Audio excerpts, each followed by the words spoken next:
empezar en español. Si necesitan traducción o si necesitas ayuda, vamos a tener a alguien atrás quien le va a ayudar. ¿Quién está ayudando? Aquí. Entonces, si necesitan ayuda y traducción en español, por favor, vea a la señorita por atrás, de atrás. Muchas gracias. All right. Hello everyone. My name is Candace Berry and I am the Environmental Justice Director at New Jersey's Department of Environmental Protection. I want to thank all of you for gathering here today in person and online. Really appreciate it. So I am delighted to be sitting here with Sean Monterette, the state's Commissioner for Environmental Protection, and Lisa Garcia, who is the U.S. EPA Regional Administrator for Region 2, which includes New Jersey. So thank you for being here. So we are gathered to speak with all of you today about environmental justice in Middlesex County. Unfortunately, there are some communities, because of their race, income, and how well they speak English, that experience more environmental burdens, like flooding, air, water, and soil pollution than others. Those same communities tend to have less environmental benefits like green space and trees that cool and clean our air, soak up stormwater runoff, and provide relief from the effects of extreme heat. We know that environmental justice issues come in many forms and that they span across every region within our state, including in dense urban places and more suburban communities. Environmental injustices occur in inland communities and those along our rivers and bays. We know that in this region, minority and low-income communities are contending with a number of contaminated sites due to the legacy of industry in the region, and that many communities in Middlesex County have been and will be on the front lines of weather-related events like flooding and sea level rise as our climate gets warmer, and that the most vulnerable residents in Middlesex County will be hit hard. This is why it is so important for government to hear directly from those who are most impacted so that we can be informed of your daily lived experiences and then use that feedback to color the work that we do every day. So this is the second environmental justice stop on our tour this year, and we're very privileged to have visited 7 other counties on our EJ tour last year. And we plan to make a few more stops on our tour throughout the end of the year. So I want to give a special thanks to our partners who helped to make this event possible and for providing us a very warm welcome into the city of Perth Amboy. So first to Diane Roman and her team at the Jankowski Center. Thank you so much for providing your space to us and for hosting us in the center. To our colleagues from the city of Perth Amboy, Joelle Rosa, Tashi Vasquez, and William Kersenberger, thank you so much for your warm welcome on our tour earlier today and for all of your narration showing us around the city. And lastly, a special thanks and a huge point of appreciation to my team and my staff within the Office of Environmental Justice. If anyone has questions following today's meeting, you can always see my staff. They're in the back here and there for any questions. Thank you so much for your help in making tonight's event happen. So before we move on, I do want to quickly acknowledge and just spend a moment to ask if we have any elected or appointed officials in the room just to recognize your presence. Yeah, do you want to say who you are? Councilman B.J. Torres. Thank you so much, Councilman. Anyone else? Okay. And if there are any elected or appointed officials online, please feel free to introduce yourself in the chat so that we may recognize your presence. Thanks so much for being here. And I do believe that we have a representative from Middlesex County, specifically the Middlesex County Department of Transportation. Yes. Khalid? Yes. Would you like to say a few remarks? Sure. And I think we're going to bring the mic to you.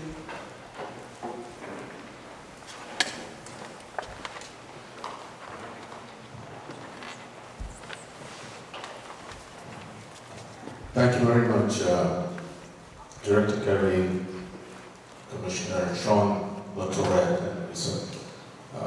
privilege to be here today. First of all, to hear, we already know what a wonderful job the state is doing in terms of environmental justice and the plans to bring equity and justice to those that have been subject to, that are compromised communities, basically, for all of the things that you just mentioned in our monologue. At the county, we basically are lockstep with the state when it comes to resilience, when it comes to environmental justice, when it comes to all of the things that you are looking to accomplish with the environmental justice and initiatives in that area. Specifically,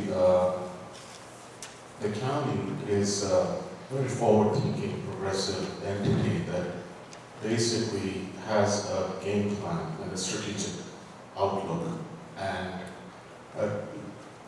it's a master plan, but it's really not a master plan that sits on a shelf. It's a very active plan that is always being modified and enhanced as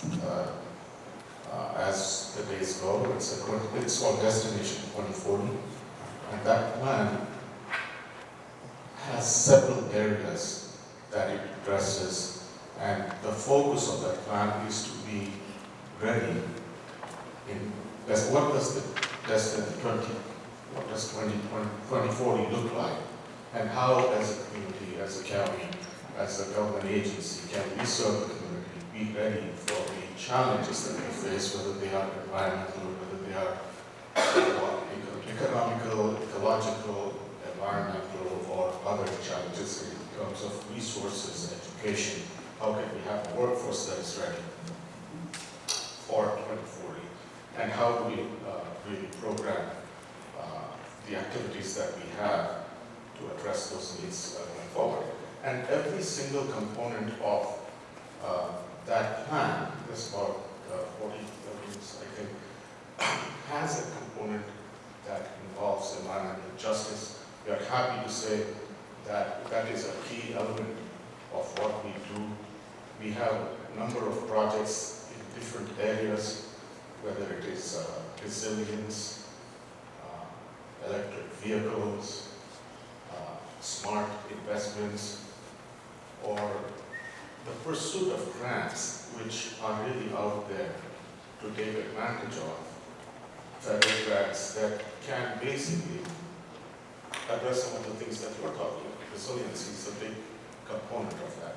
And areas such as Perth, Amboy, we not only rely on and go after aggressively public funding, we also invest our own dollars towards these activities. And recently we have investment of about $1 million for resiliency and flooding control and innovative and different ways of addressing this particular issue with regard to flooding, specifically in the challenged areas, in these areas. So we are pretty much lockstep and in step with all of the things that you are initiating at the state level and at the federal level also. And we are progressively working towards that goal, and we hope to partner with you and help you achieve your objectives. And our game plan basically encompasses every one of those objectives. Thank you. Thank you very much. Thank you so much. Okay, so I am going to run through our agenda today, which is pretty brief and simple. Soon I will pass over the floor to all of you all to raise your comment or your question or your concern for tonight's discussion about environmental justice in Middlesex County. But before we do that, I do want to pass it over to my fellow panelists to say their opening remarks, just to prime the discussion, and then I will come back to you with a few housekeeping instructions, and then we'll go ahead and get started. So I'll pass it over to Commissioner Latourette. So first of all, I'm not going to move in too close because apparently my voice carries far enough without touching the microphone, and I should know better by now. Well, first of all, thank you to the city of Perth Amboy and the representatives of the city that are here with us this evening and have been throughout the day. We've been in the city, my DEP colleagues and I, since early afternoon. We had a chance to meet with the mayor. We also met with Speaker Coughlin, Assemblywoman Lopez, and a number of the city department heads that showed us along on a tour of many parts of not just Perth Amboy, but adjacent areas to get a context for our conversation tonight. And what's really important to us at the Department of Environmental Protection, what is important to Governor Murphy, our First Lady, our entire cabinet, is the criticality of engaging with our communities. We operate under a principle that while we are thoughtful, our intent is to be thoughtful stewards of statewide policy, but we can't make the best decisions sitting in an imposing government building in Trenton and think that we have all the right answers to the problems that come before us. But critically, part of our job is to get on the ground, to be in community with the people that we serve, to hear the issues that are of utmost importance to our neighbors, to our bosses, quite honestly, and to act based on what we hear. Candace talked about how what the lessons we learn shape the work that we do every day, and that's true. From our perspective at the Department of Environmental Protection, gone are the days where some obscure public notice arrives and maybe you treat it like you do junk mail and never pay attention to it, and don't have a sense or a good sense of what the government is doing. And the government should serve you, that is our job. And so we come into this community to hear from you, not to suggest we know all the answers, quite honestly. I have no idea what folks may share this evening, and probably don't have a specific answer to most of the questions that we hear. But the import of this exercise is to hear those questions and to take them back with us and to use the feedback and the lived experience of the people we serve to shape the work that we do. Because that's what government should do, right? We shouldn't tell folks how it ought to be. We should sit down with folks and hear that how they want it to be, and then help them. And so that's what we're here to do this evening. And yes, we're doing that through the lens of environmental justice, because that is an imperative that drives all of our work. It doesn't mean just one thing. It requires us to look hard at the decisions that we make and the processes and policies and laws that form the basis of those decisions, and ask ourselves critical questions. Are we serving folks equitably? Are we sowing equity and doing justice with the decisions that we make? It's a hard question to ask, but it's one we have to ask of ourselves every day. And so the work that we do in this room tonight, it's the beginning of the beginning, really. And one thing that I will note, what we want to center in this conversation are the lived experiences of the people of Perth Amboy and Middlesex County writ large. And so, Candace often asks that we try to narrow our questions or our dialogue to that concrete experience, as opposed to issues that may be farther flung. So we may try to cabin that in. I know that there are a lot of folks here that are interested in talking about the CPV power plant facility, either the CPV power plant facility that exists or the additional facility that is proposed to be located in Casey. What I'd ask is that everyone who is here who wishes to share a point of view or a question on that topic in particular, that you hold that topic, and we will treat that topic last, because we know from the feedback that we've received, many of the issues that will be presented. In fact, they're sitting before the DEP in a particular permitting application.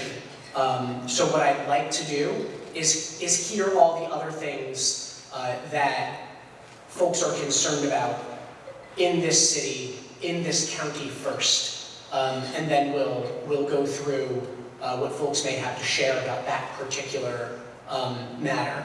And I just ask you to understand that my ability to respond directly to a question is somewhat limited. I will do my best, given that there is a decision that will sit in front of me on the matter. So I'll have to be judicious so as not to have the lawyers yell at me. So I hope you'll forgive me for that. And with that, I'll turn it over to Lisa for some opening remarks. Great, thank you so much, Commissioner.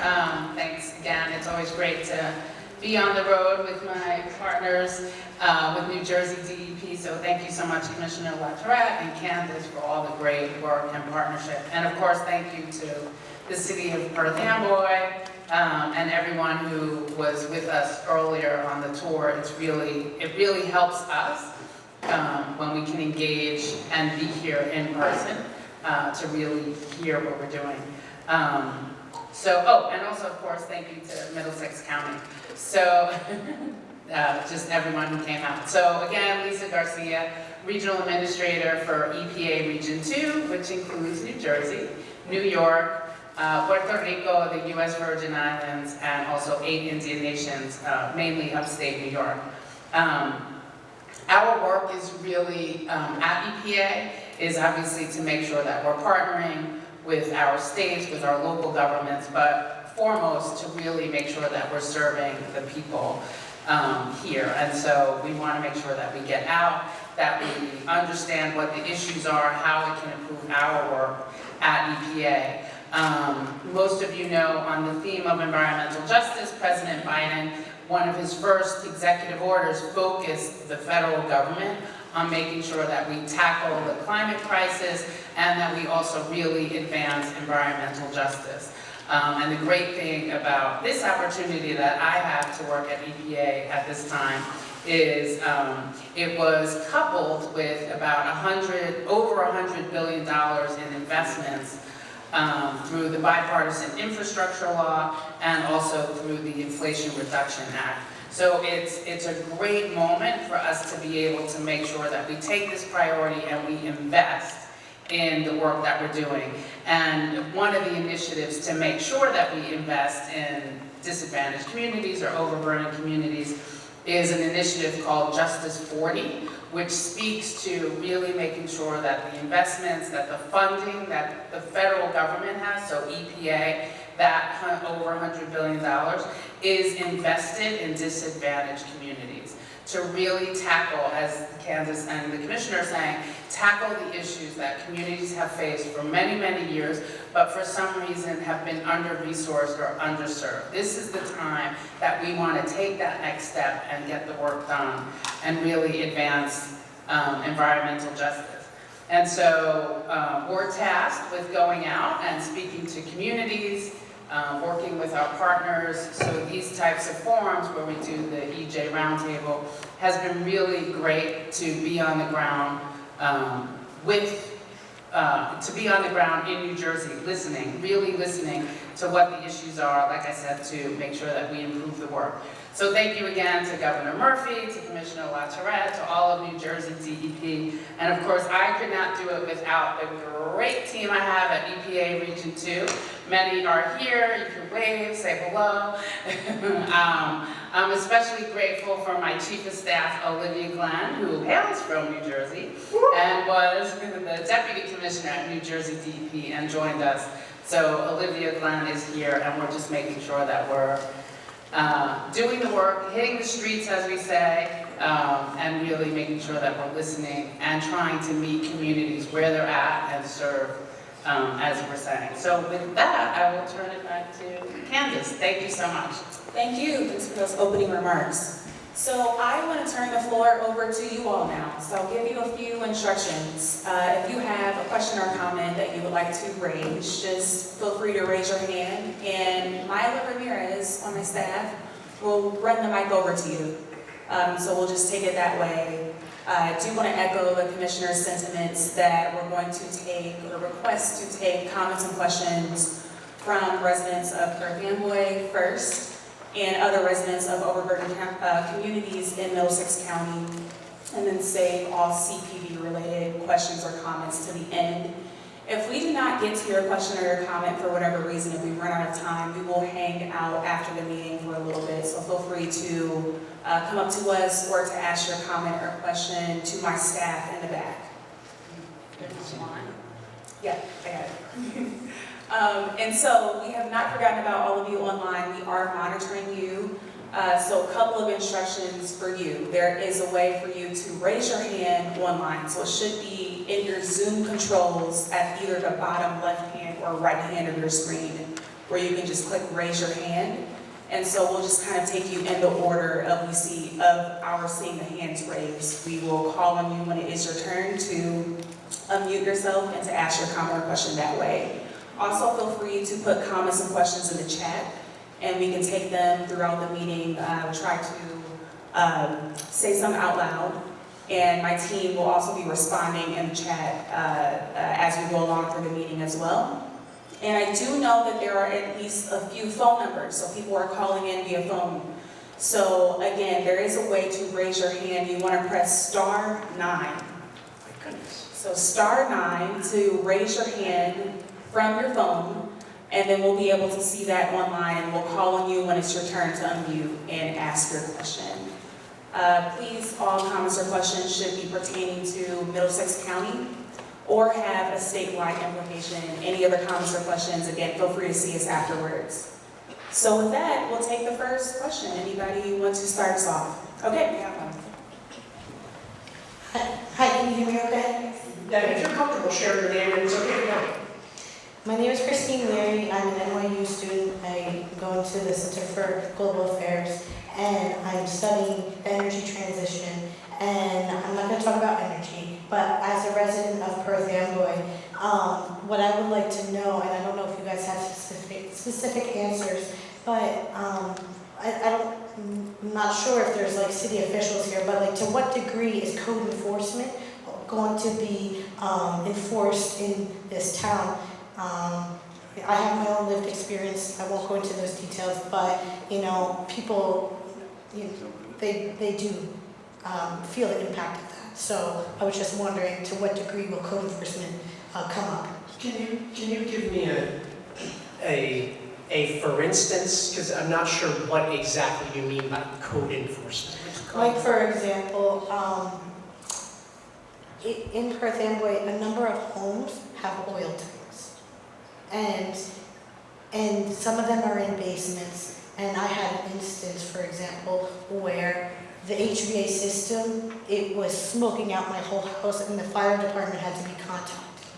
And the landlord was diffused by the fire department and was told me, oh, you know, disregard, nothing serious. And I was concerned for the safety of my family and myself, and a lot of other details, I suppose. But point being, there are other code violations that crop up, and you know, as long as nobody's saying anything, nothing gets done. So Yeah, I appreciate your sharing that, Christine, and thank you. While I can't speak for the city of Perth Amboy and its code enforcement, there are representatives. One of the council members is here, and I'm sure that there's someone that can follow up with you on behalf of the city, and we can certainly take your information and connect with them about fire code and building code and things that we wouldn't, from the perspective of the Department of Environmental Protection, have a role in, right? The state has a particular role and set of authorities and things that we implement, and then so do the local governments as well. One of the things that we do in both enforce and offer assistance with does have to do with oil tanks that are still very commonly used by residential homeowners all across New Jersey. Now, typically, the way that we encounter those tend to be buried underground oil tanks more so than above ground or those that are held in basements, but those still do exist. And you end up seeing them, of course, in the oldest of homes. Now, there's nothing that forces someone to transition from one fuel type for their home to another. And this is the subject of much public debate and to some degree rancor, right? Folks are worried that, I don't know, the government's gonna run around and take their gas stove or something silly like that. You know, that's not a thing, to be very clear, it's not a thing. But there are many opportunities and forms of financial assistance available to folks who wish to make that kind of a switch. And it can be very beneficial both for public health and for the environment to make those switches. So one of the things that we can do as sort of an immediate follow-up is make sure that we are conveying to the city, to our local partners, what all of those resources are, so that they can be shared with residents, so that maybe your neighbors might take a look through those available opportunities and say, hey, it really makes sense for me to make that switch, better for my health, better for the environment. I appreciate that, thank you. You're welcome.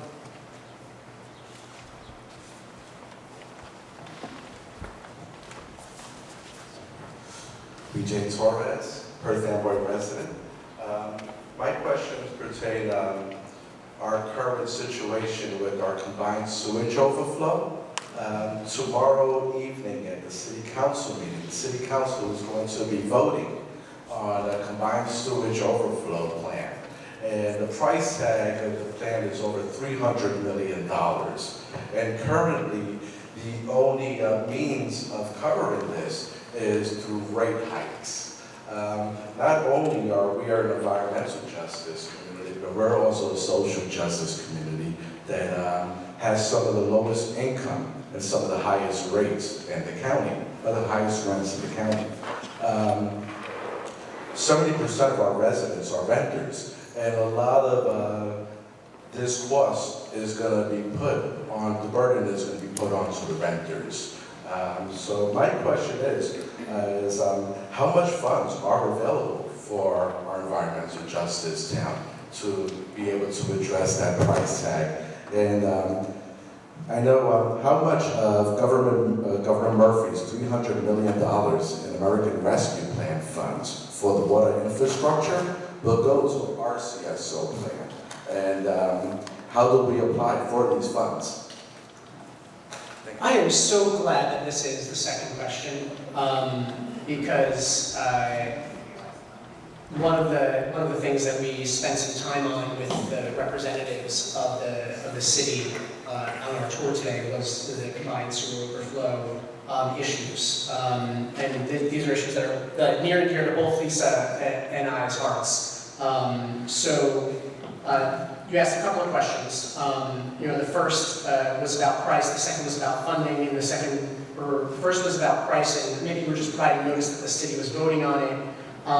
And then the third was, how much are you getting?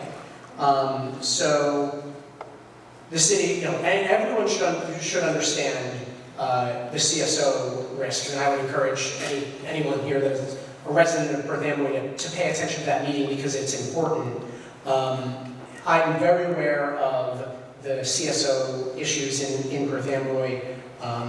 The plans, as we understand them, could cost upwards of $350 million for the city. Now, for those who don't know what a CSO is, a combined sewer overflow is it's a type of sewer system where the water that you flush, your sanitary waste, is combined in the same system, the same conveyance system as the water that falls, the rainwater, the stormwater.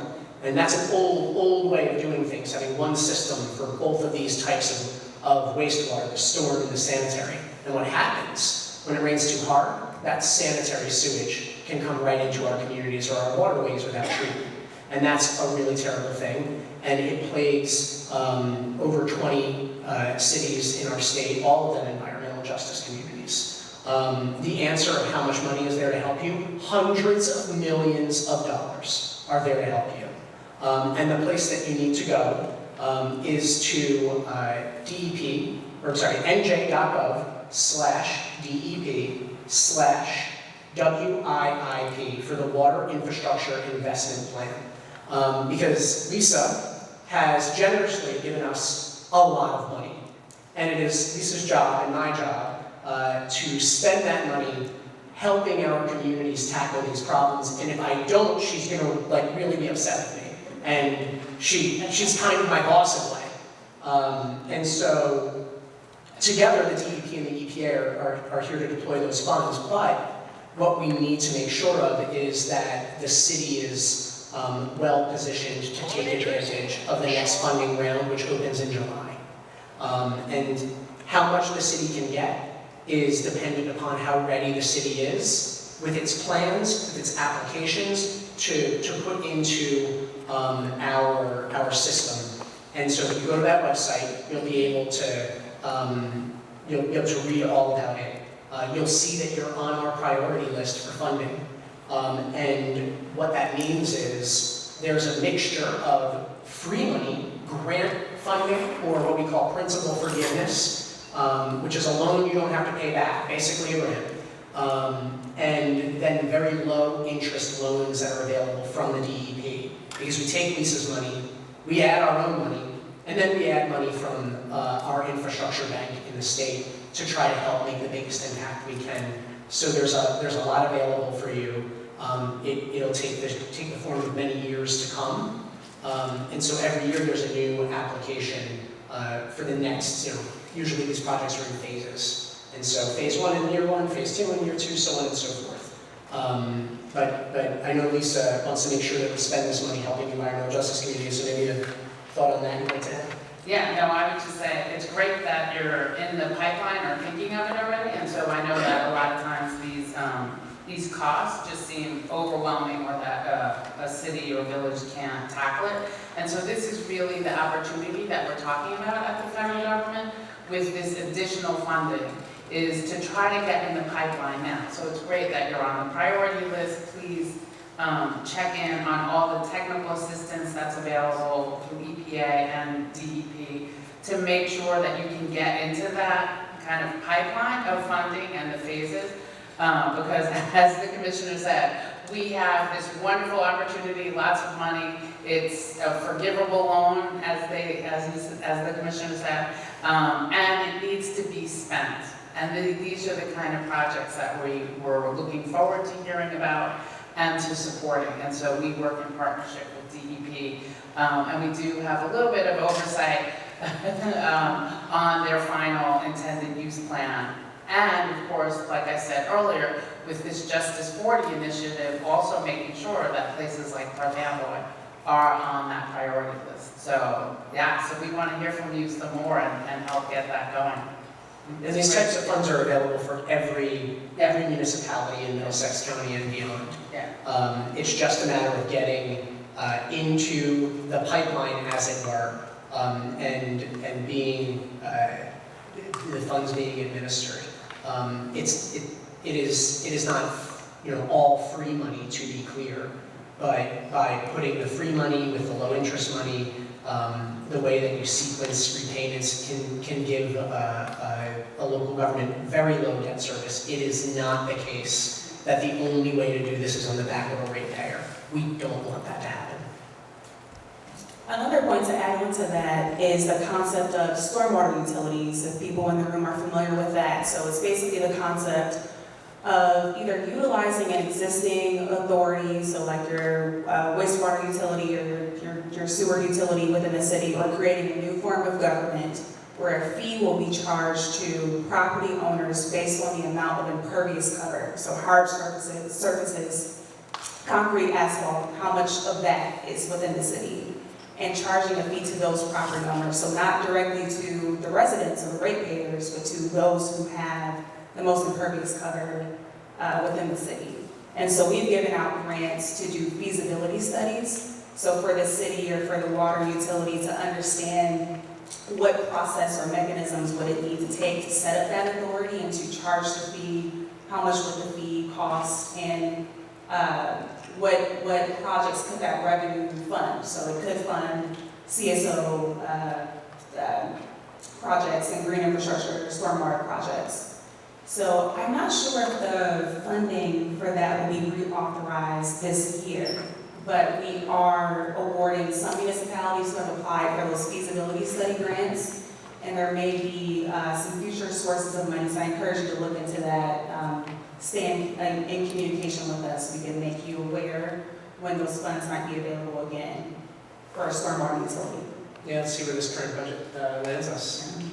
So make sure your legislators hear what you'd like to see in your communities. And I'll just add quickly that the funding, the federal funding can be used as a combination of the gray infrastructure and green infrastructure. So on our tour earlier, we did hear the plans to continue to build parks or green space, and so that's certainly a combination that cities and towns can look into. Thanks. I have one up front, Riley. Okay. Mine is a question also about the CSO. So Wednesday, the city is going to ask to increase our sewer rate 41.4%. Do we have to pass a plan with the financing plan of our own accord before we apply for these grants? Can we put off? I mean, we haven't really had public meetings about the CSO. No one in our community knows about it.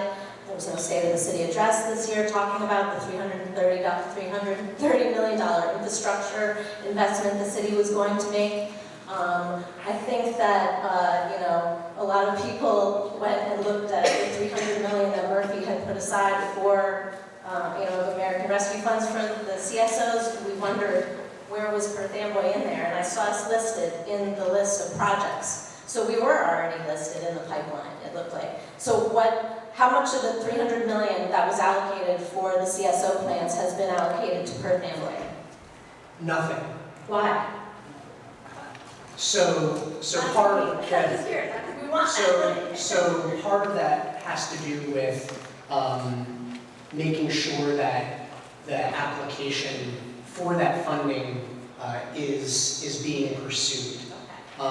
So portions of that money are still available, but there's funding independent of that designation. The $300 million that you're referring to is one part of an overall water infrastructure investment plan that has lots of different sources of funding. So just because an application didn't come in for that specific line item that was available, doesn't mean that you're foreclosed as a city from taking advantage of the principally forgiven dollars that are available. You're in fact very much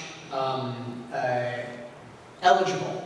It's just a matter of making sure that the applications are coming in. And I did have a conversation this afternoon with your mayor and many other folks from the city agencies. So we are offering added assistance to the city to make sure that we get applications in the door so that we can make sure that Perth Amboy takes advantage of the opportunities that are available. Thanks so much. You're welcome.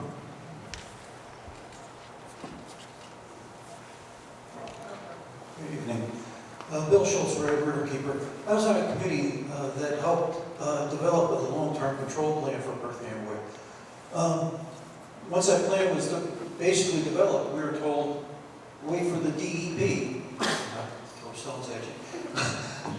Wait for the DEP to review some of the plans that were existed. We've got, was it 21 communities with CSOs? And currently, I think you're evaluating 3 plans. So would it be, is it proper for us, or beneficial for us, to start in Perth Amboy, to start moving ahead with a plan when your review of somebody else's plans will able to have a hard impact on what we basically decided to do? And I don't want to get caught in the middle of having some funds expire. I can really appreciate that question.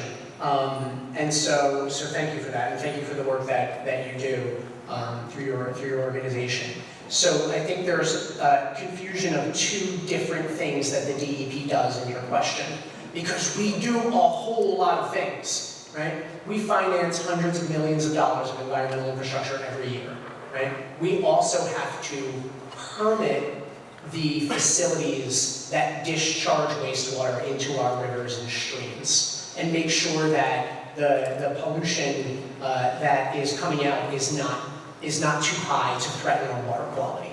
And so there's these 2 things that are happening at the same time, both us preparing to make the water infrastructure investments, and also for us to issue new permits that have all the different types of conditions that make sure that the water quality is maintained and improved. So the long-term control plans is a permitting element. And so there is new CSO permits being issued to every one of those 21 communities, Perth Amboy included. 3 of those 21 communities have been permitted so far this year. We're hoping to get all the rest out by the end of the year into early next year. These are, it may sound easy, a permit is just a document. These are highly technical evaluations. And what they determine is the length of time for implementation. Because a $350 million long-term control plan can take up to 20 years to fully implement. And so what we need to decide is what happens in year 1, 2, 3, 4, and 5, then 6, 7, we're trying to group them in stages. And then looking through those long-term control plans that are presented, in some instances, folks said, oh, we're going to do the green infrastructure later and do the gray infrastructure up front. And what actually makes more sense is to front-load more green infrastructure. So our permits are making that clear in many instances. And so Perth Amboy will receive a new CSO permit. That is in the works, and so will all of the rest of the communities. But there are near-term engineering, design, and construction elements that you want to get in the funding pipeline, right? So these are these 2 things happening at the same time. Your permitting and your financing, right? And so I think your question kind of confused the permit for the financing. We can do both at the same time. The near-term projects can be financed while new permits are going out and being refined.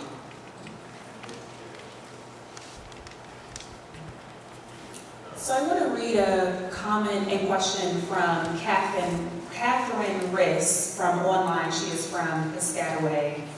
And so she says, due to the silting, the Raritan River gets backed up and becomes a soup bowl when we get heavy rain events, when we get heavy rains and storms. During Ida, it got so bad that my neighbors in Birchview Apartments were flooded up to the 2nd-story windows. Some walked out through chest-high water. Others were taken out by boat, and dozens of cars were totaled by floodwaters. Is there a way to get the river dredged so that this doesn't keep happening? It is silted up at the 287 overpass. Can that be cleared so that water would flow down into the ocean? We would need state authority, as I'm told that the Raritan is not a federal river, so the Army Corps of Engineers can't do it.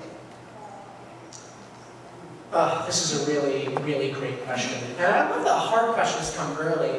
You know, it's great. Thank you, Catherine, for that question. It's actually one that we get a lot. So I'm going to try to answer it as best I can, and then we can follow up with more information. And this is a question that we received about waterways all over the state of New Jersey in the aftermath of Tropical Storm Ida. We probably got, I can't estimate, dozens upon dozens of phone calls, and they all went something like this right after Ida.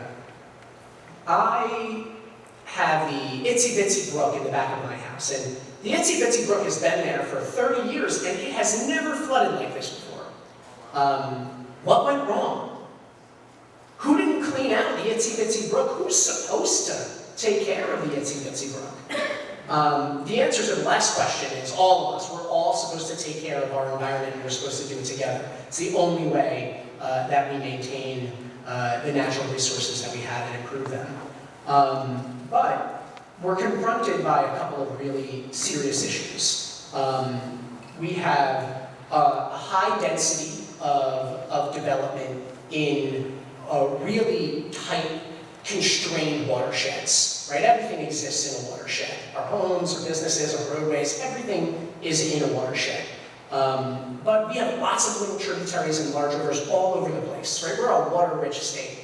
And we've experienced an increase in precipitation, a marked increase in the last 23 years, and when we project forward, those increases go up more and more. And the DEP just put out a new inland flood protection rule to better prepare us for this reality, to update our stormwater standards and our flood elevations. And the answer to these flooding issues, they don't really lie in river dredging.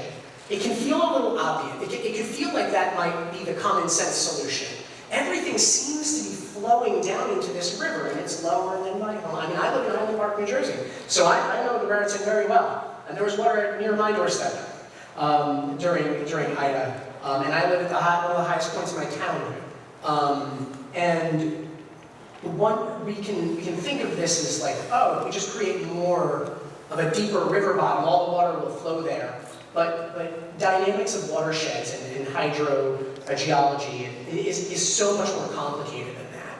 And dredging rivers actually isn't the answer. It's impractical for a lot of reasons. But the real way to better manage those flood risks is to upgrade our stormwater infrastructure, right? Not just our CSOs, but all of our sewer infrastructure, which we have a great opportunity to do with new assistance dollars from the EPA. And the other is stormwater utilities, like Candace had mentioned, and planning to manage more water, making sure that folks are using porous pavement wherever they can to absorb more water. But dredging rivers, unfortunately, just won't get us there. It seems intuitive, but it actually doesn't work that way. I'm sorry if that answer is unsatisfying, Catherine, but it is the truth. Catherine, I see that you are attempting to respond. I think the team will unmute you, so hold on just 1 second.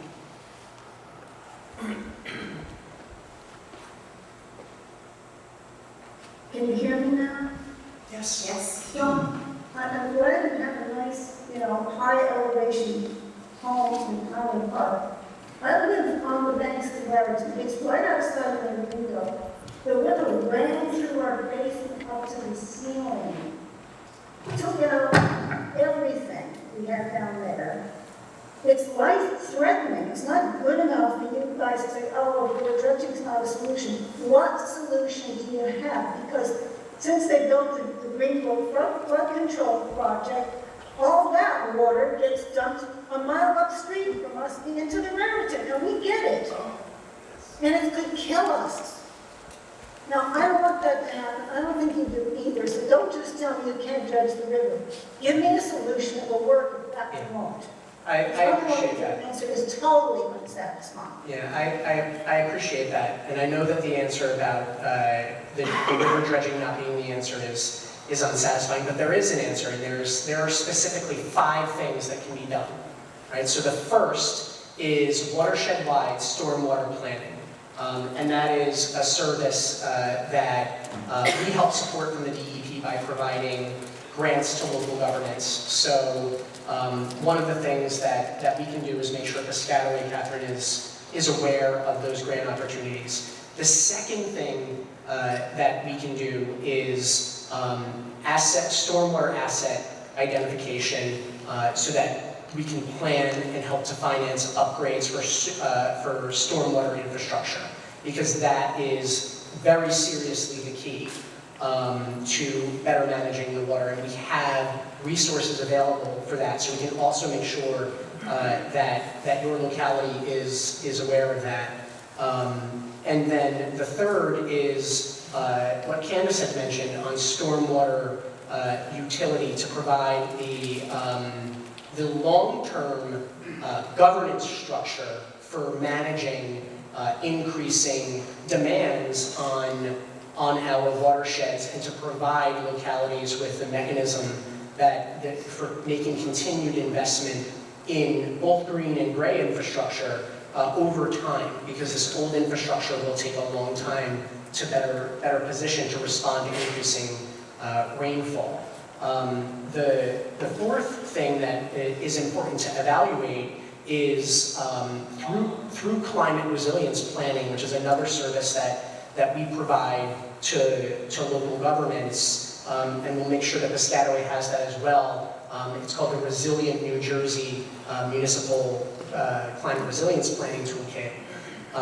We can identify where creating more flood storage might make sense for your community, and then strategically using state acquisition or Blue Acres dollars to create more flood storage through voluntary buyouts of really vulnerable properties, and then using those properties to both provide for stormwater benefits and also create greater beautification in the community. Now, those are 5 things that we can do. That is the network of solutions to flooding.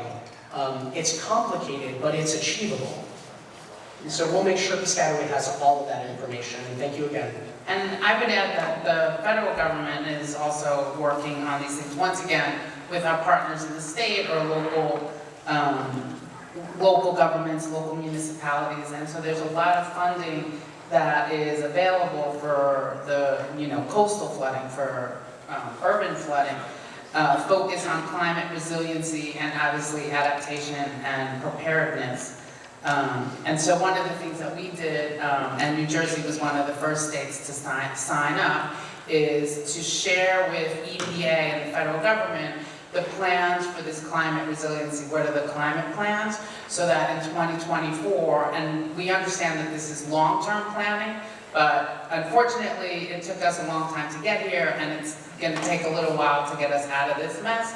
But we have about over $4 billion coming out next year in 2024 to be able to really fund these projects that the Commissioner was talking about across the country. And of course, the Department of Energy and Department of Transportation also have funding available for these issues around resiliency, because flooding is a huge concern for everybody, that we understand.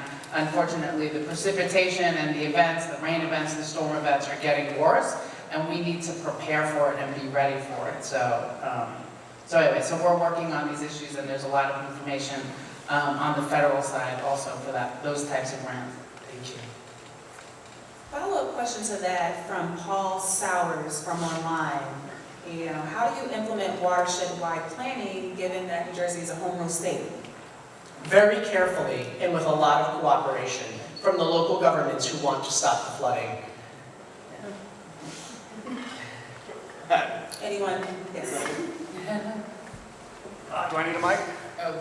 I just wanted to clarify that a lot of this obviously is left up to the municipalities to create the projects and request the money, but is there anything legislatively that would require different standards for permeable surfaces, especially in new construction or rehabilitative, areas? Because I'm in Edison, off 27, it's, you know, from the storefront to the street, it's all cement, concrete. Yeah. It's a really great question. I didn't catch your name, but you look so familiar, so I know we've met before. Yes.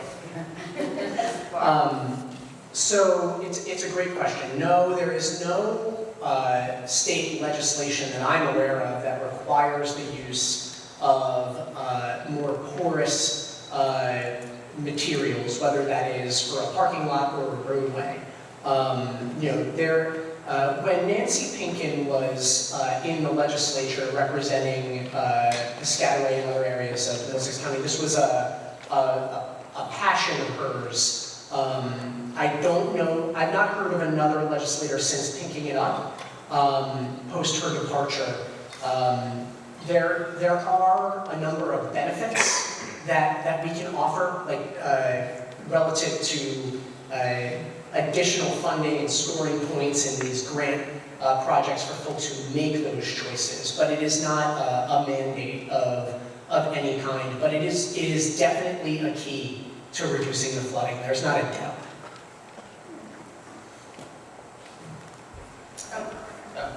Okay, then we'll go to you next. John Chu from Edison. Just wanted to comment about the alternatives to fossil fuels. I was really happy to see Commissioner Altoret at the rally for the solar, for the offshore wind. Just based on what I've learned, any negatives from offshore wind is not worse than fracking and using natural gas for energy. And I think that's important for environmental justice communities, that we have this alternative energy for usage. Another thing is this community solar program with the BPU, and I'm very supportive of that from what I've seen, from what I've learned from the Board of Public Utilities. So it's a state program. One issue with that I've seen is that the lower income communities are not signing up at the same rate as other communities, because I think what they do is they open it up for maybe like half the plots are for regular, for everyone, for the whole community. The other half is for low income. But either low income communities are not aware, or they're not really trusting of these type of programs. And I'm not sure if there's anything that the environmental justice department can do to help advocate for that, for those lower communities to sign up at a higher rate. And I do have another question. I know there's a lot. My other question is concerning green acres. So, I do have a concern of change of use for green acres. I did not realize that was something that was possible to be done. In Edison in particular, there's a change of use at the Middlesex College, Thomas Edison Park, and I know that falls under the DEP, but that is South Edison is a lower income community compared to North Edison, but also it is the Middlesex College where people of lower incomes can go to pursue higher education. And I'm concerned that they're going to tear up the land there and put in artificial turf soccer fields. And just the ease with that can happen. To me, that's a concern. Not just for Edison, but for perhaps other places as well. Yeah, there's going to be a lot of 1,200 spots for parking. I don't think it's going to be impervious ground like Esther wants. So yeah, so those are my two concerns. I appreciate all of that.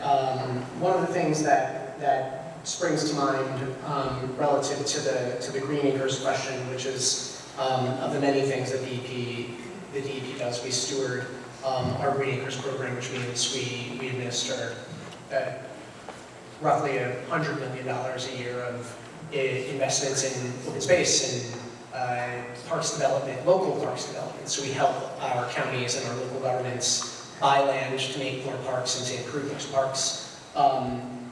one of the things that Green Acres does permit is the use of synthetic turf material.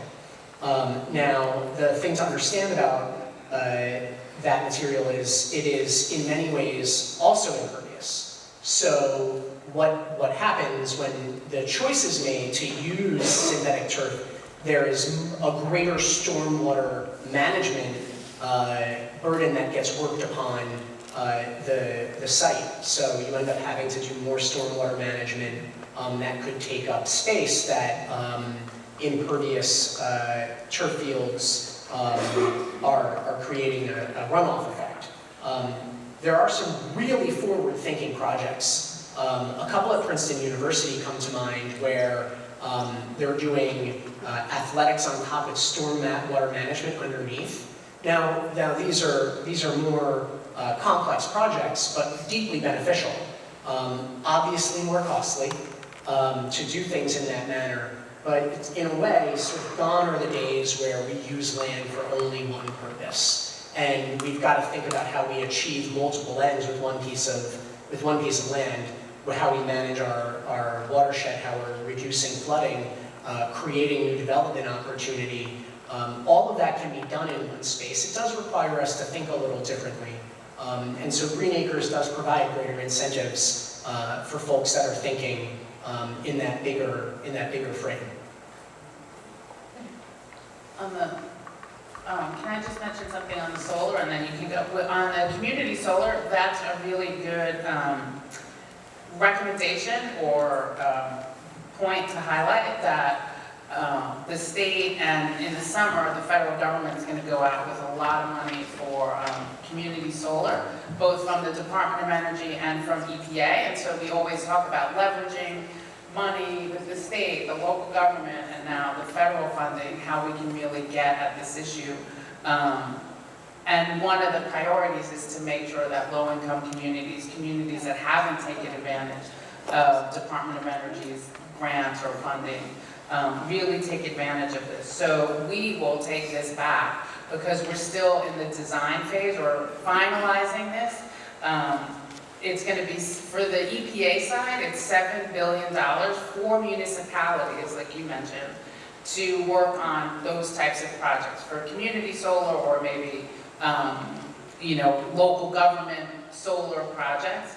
And then the Department of Energy, I believe, is coming out with $100 billion. Of course, it's across the United States, but that's a lot of incoming funding. And the whole point is we want municipalities that don't have the resources to take advantage of this. And so the outreach is going to be a huge component to making sure that we get it right and we get it to the communities that need it the most. So I really appreciate your comment because we'll have a lot of work to do with partners like you and everyone else. But just a question on that, Lisa, so that we could have our questioner follow up with you. yeah. Is that community solar investment through the greenhouse gas reduction fund? Yes, that's Okay. part of the greenhouse gas reduction fund. Yeah. So maybe we can, I'm looking at Nikki, maybe we can provide this website towards the end. I'll just mention it a few times at the end of where the federal government is kind of housing information on this new funding as a starter, and then we can make sure to stay in touch with folks. Yeah. Super cool, thank you. Yeah, so we'll get that website for everyone in a few minutes. Thanks. Thank you. My name is David Hughes. I'm here representing the Rutgers DEP AFT faculty and grad union. We have 6,000 members across the state. Can you say what that is? Sorry. Rutgers, AAUP, AFT. It's just we're the union, the largest union of Rutgers University. Oh, union. And we represent 6,000 people, mostly in Middlesex County. Capital. Thank you. I'm also a human being who likes to breathe. Me too. I had difficulty doing that last week. Yeah. Did anybody have a problem breathing last week on planet Earth? Okay, you guys had problems breathing? Right, now we know, we think you guys know, this is because we are at 419 parts per million of CO2, lots of parts of CH4 as well, and forests are drying out, there's drought in Canada, leading to greater fuel load, hotter fires, more intense fires, more lightning strikes, more difficult to put out, right? All true. All because of fossil fuels, right? I wouldn't say all because of fossil fuels. I would say all because of, primarily because of anthropogenic sources. Majority of those fossil fuels. Fine. But there's plenty of other things that contribute. Everybody in agreement with the commissioner that we're talking about a problem primarily caused by fossil fuels? Yes. Okay? Yes. So, New Jersey, East Coast, was an environmental justice community last week, right? I could not go outside. I followed the public health warnings that said stay inside, and I tried to do that. I had my chest hurt, my throat is still hurting, my eyes were watering. It's terrible. It was at the worst DEP, the DEP quality, sorry, the EPA quality of the air was at the worst on In our the lifetimes. scale. So you guys failed last week. You failed us on the air that we breathe, and I'm surprised that this isn't the leading issue that we're talking about tonight. It should be, because you need air before you need anything else. So you failed. Now, I know you could say, well, it's not just us that failed. It's a million. No, it's all of us. We've all failed. No, the 1980s were the lost decade to get climate under control, and we failed. Some policymakers failed particularly badly, but not just you. So I'm not going to ask you to account for the failure of policymakers over decades. I'm just going to ask you not to make the problem worse. Can you do that? Yes. Well, I think you gave me the answer I wanted to hear about the CPV power plant and all the other fossil fuel projects proposed for this state, because each one of them makes the problem worse, Commissioner Locke.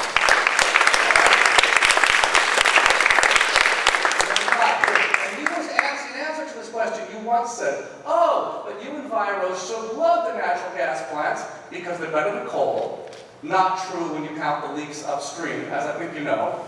You also said that we should love... Wait, are you quoting me? Yeah, it was a meeting, I was online, of course. It was a meeting at Rutgers. Doesn't sound like something I'd say. Well, good. I think you're taking it back. That's great. You also said that we environmentalists, which is to say people who like to breathe, that we should embrace the natural gas plants because of all the EVs that are coming on that are going to need electricity. I most certainly did not. I'm glad you didn't. So, you're with me then that we need to stop all this new fossil fuel infrastructure so that you don't make the problem worse. That's your responsibility. You will prevent the problem from getting worse. And be remembered by your children and by your communities for doing that. I appreciate your passion very much. Thank you. To Jenny, who's online and has her hand raised.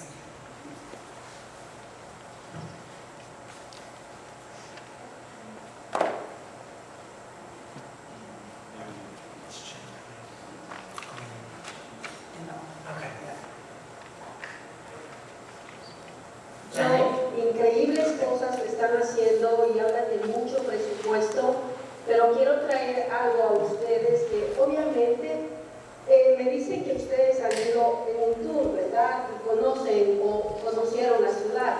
No sé si tal vez pasaron por Market Street, por Elm Street, por State Street, y se dieron cuenta la clase de viviendas que tenemos en Perth, ¿sí? Hablamos ya de una crisis de vivienda que se ve empeorada por la crisis climática. Están hablando de que sus casas se inundaron, ¿sí? Que algunos viven en casas bastante cómodas y altas, que no sufrieron ningún problema.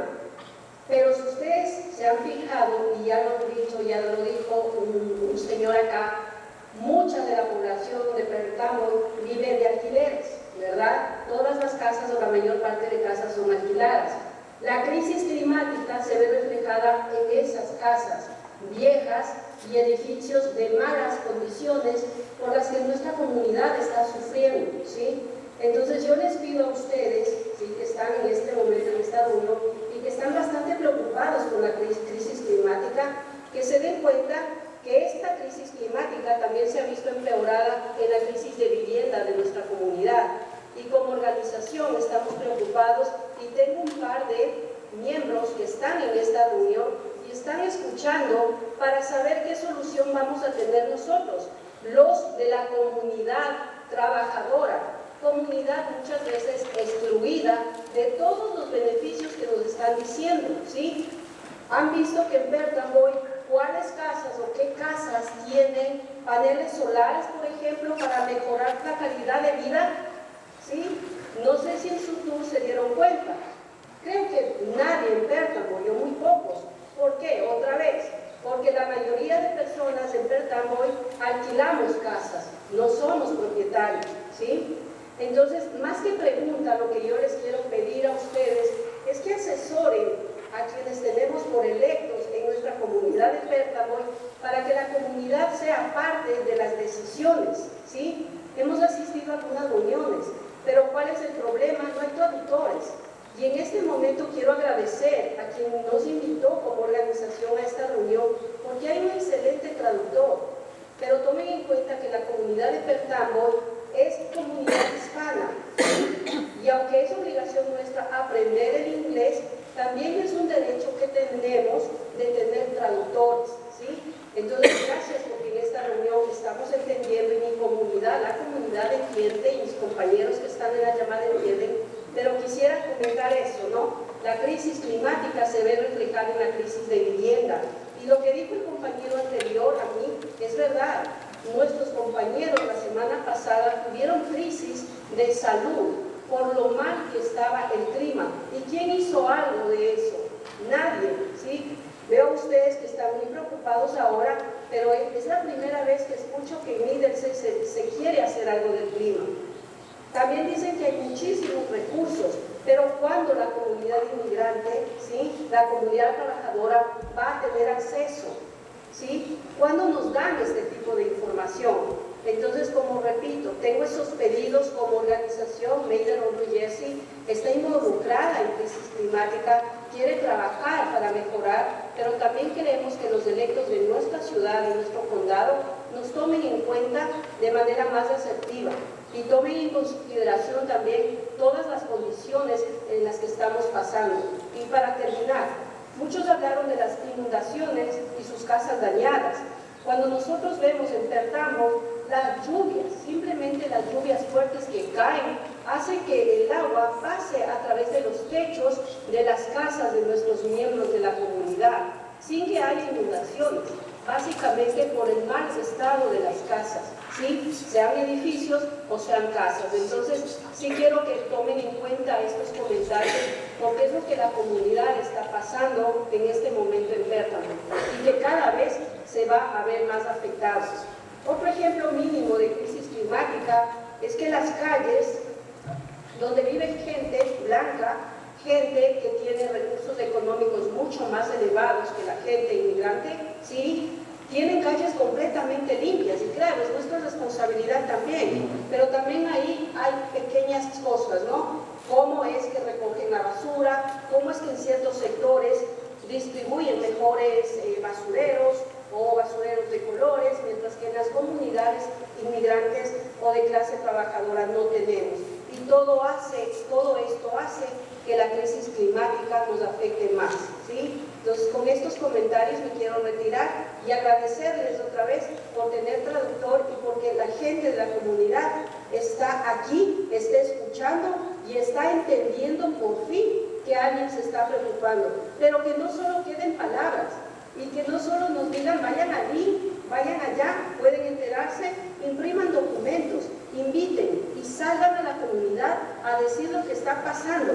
Y van a ver que en una próxima reunión no van a tener 4 miembros de la comunidad inmigrante, sino quizás 50, ¿sí? Así que por favor les pido que estos comentarios como Made on New Jersey y como comunidad sean también tomados en cuenta. Gracias.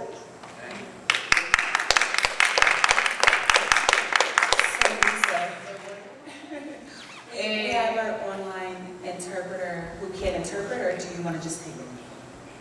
So our interpreter could read back for everybody's benefit, but in the interest of time, maybe Lisa could offer a little bit of summary so that we can be more immediately responsive.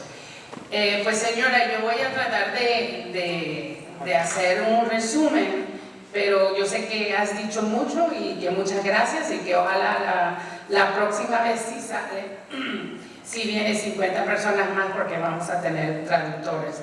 Y gracias al traductor, the woman who was speaking said that she's very grateful that there is an interpreter because it helps her understand and avails herself of this opportunity. And so she said that next time she'll let her neighbors know so that others can come out with the realization and understanding that they will be able to understand this public hearing. So that was one piece. Sorry, that she mentioned.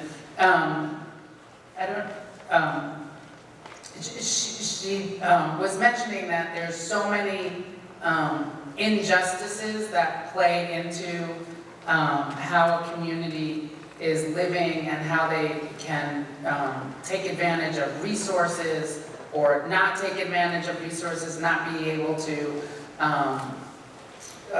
understand even the information or know where to access the information. And that a lot of these, and we always talk about this, the social determinants of health, the climate crisis is just one. Oh, thank you. And so, and she did mention also, I think someone raised this earlier, that Perth Amboy has a high population of renters, and so it is really upon us as government leaders, as local leaders, to make sure that we are communicating this type of information and making sure that not only we're talking to, and I'm just translating here, but the white people and the wealthier people, but how do we make sure that they can participate in the decision-making and planning for the community and for their town, and that last week there was a huge health crisis because of the air quality, and that communities like hers feel like they don't have the resources to understand where to even access the information and get that information. So, and there was also a concern around flooding and garbage collection, that certain parts of town seem very clean and able to be resilient against flooding and climate events, and other parts of town with less income or fewer resources don't see the same clean streets and availability to bounce back or be resilient against floods and climate events. And also, if you look at where the solar panels are, it's also in the wealthier areas, and how do the lower income areas take advantage of the solar panels. So what I can say, I hope someone's actually translating this back to her. Yes. Okay. Is that we have a commitment to make sure, obviously along with New Jersey DEP, to make sure that these meetings are interpreted or translated. And we also want to make sure that the information and the material is in Spanish also. So we agree that we have to do a better job at getting the information out, and we will try to make sure that we communicate that through either the chat or get the information of, maybe the woman would be willing to share her information to help disseminate the information in Spanish. And I'll just say also other languages. So if people know that there are other languages that we should be communicating in and being able to deliver this information, please let us know. And I just want to say, Jenny, I think that you're from Make the Road, New Jersey. My office would love to have some ongoing discussions with your organization about all the ways that we can do a better job to incorporate the needs of populations that speak Spanish or other languages, and make sure that they get the resources and the information that we share every day to English speakers, also out to communities like yours. And so I hope that this is not the first and last conversation that we can have, and you shared a lot of great recommendations and points in your remarks. Would love to follow up offline soon. So thank you for that. Can I just mention one more thing that maybe I didn't mention at the beginning? Another part of the work that we're really trying to do is understand or meet the need of capacity. We have heard for many, many years, community groups are just starting out, or grassroots groups don't have the capacity to maybe even get a 501c3 to be able to apply for a grant. And so one of the things that EPA just announced last month, the administrator announced 17 different thriving communities, technical assistance centers. We call it the TIC-TAC, because we love acronyms. So the TIC-TACs are a very important resource for communities. And I would just offer up that one of them is at the Interamericana Universidad in Puerto Rico. So there's one in Puerto Rico, and I'm just thinking that that might be a great entree into understanding what type of funding is available. We have environmental justice grants, climate justice grants, but this TIC-TAC, this center, is to help with that, even just capacity building. How does one write a grant? What do I need to write a grant? What's the universe of federal funding out there? I don't even know. And then we also have one base that will be working more with New Jersey and New York. It's a partnership between New Jersey Environmental Justice Alliance, We Act in New York. Anyway, and I think Rutgers is actually a part of it. So we'll make sure that we share that information also, because technical assistance to be able to access some of the funding, community groups need that technical assistance, and this is really meant to hopefully meet that need. And so it's $10 million for each TIC-TAC over the next 5 years. And so we'll share that information also. Thank you, Lisa. Thanks. And thank you for the water.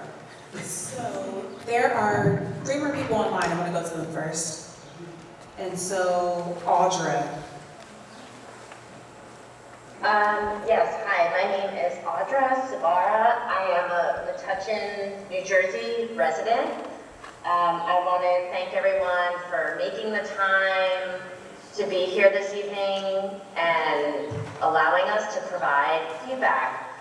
I'm asking a question specifically to anyone on the panel that can help me understand a little bit more about why the recently enacted environmental justice law does not include, as I understand it, the Keesby power plant, which is proposed.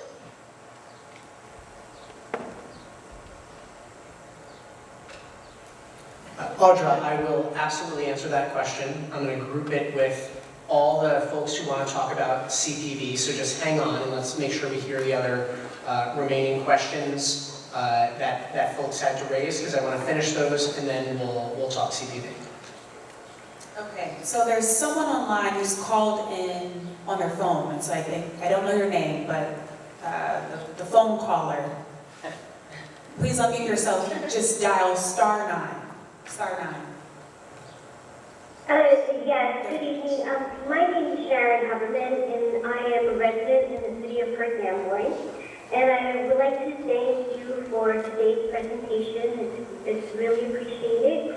But I would like to also highlight the concerns that I have regarding all of the city residents in my community in terms of not only their air quality, but also the water quality. Back in 2019, most of the city residents were alerted of some contaminants that exceeded the MCL levels. And while that has been rectified, what my deepest concern is the Runyon watershed, which sits nearby a Superfund site, which was supposed to undergo some sort of cleaning. There was a procedure. I attended those meetings. I've even written to the NJDEP. However, in looking at our water quality report, our recent water quality report, I see that the 1,4-dioxane level continues to exceed the 0.35 parts per million. I don't know why that is. I'm very concerned about it, and I would like to know what is the NJDEP going to do to address all of these emerging contaminants that appear in our water. We wash with that water on a daily basis. We cook, we clean, we wear the clothes that we wash, And even though they say, oh, well, you have to drink a lot of gallons and gallons of water to be impacted, the reality is this. Those metrics and those measures are based upon an individual who weighs 150 pounds. And it is translating like a gallon or 2 gallons. But you're not looking at the overall exposure of a person who may be of petite structure, a child, or a variety of how you use the water and the exposure that is within the water. So the water quality, most definitely, I wish that our aging infrastructure could be completely new, but that is a process, and it takes a lot of investment and planning, smart planning regarding upgrading the aging infrastructure. But what I find interesting is that other towns have received water filters. And I don't see that that is made available to us. So I would like to see that. And that's regarding just the water quality. And that's to take away the PFAs, which is also an emerging contaminant. Any secondary contaminants that go through the cleaning process, such as the bromate, that can go up or down, because the only solution right now that we have is the mixing, it's the blending of the water to bring our water below those NCL levels so that it is drinkable. And I just find that highly acceptable, especially since the ones that have contributed to this problem and this issue are contaminators, are these chemical companies that have polluted or have been near our water streams and have massively over the years aggravated the pollution. So that's being in the city of Perth Amboy regarding water quality. My second concern is the air quality. Since 2000, I would say about maybe going more than 4 years ago, our air quality has severely been impacted. During COVID, our residents were the most hit by COVID. We unfortunately lost many lives in my community, and a lot of it has to do with the fact that if you have a respiratory illness and then the quality of your air is not going to allow you to even repair your lungs to get better, then it will pose a great difficulty to the functioning of your body. And I don't know when exactly the KC power plant, I don't want to discuss it. I'm talking about the air quality. The air quality in Perth Amboy has been horrendous. There have been times when I have called the NGDP to report the air quality, and the response that I received, oh, do you smell it now? I said, well, yes, I do smell it, but I don't know the location of it, and you won't send anyone. And I know that you have air quality measurements at different places in New Jersey. I would really want one to be in Perth Amboy, because at certain times of the day, especially at nighttime, because it always happens when I have to take out the garbage, the air is like a metal smell, or even sometimes it smells like burning rubber or something, and I don't know where it's coming from. I don't know why this is happening in our town. I don't ever recall this being as bad. It is so bad that I'm constantly having to clean the outdoor of our home on the vinyl siding because it builds up these black particles on my home. And that used to not be the case.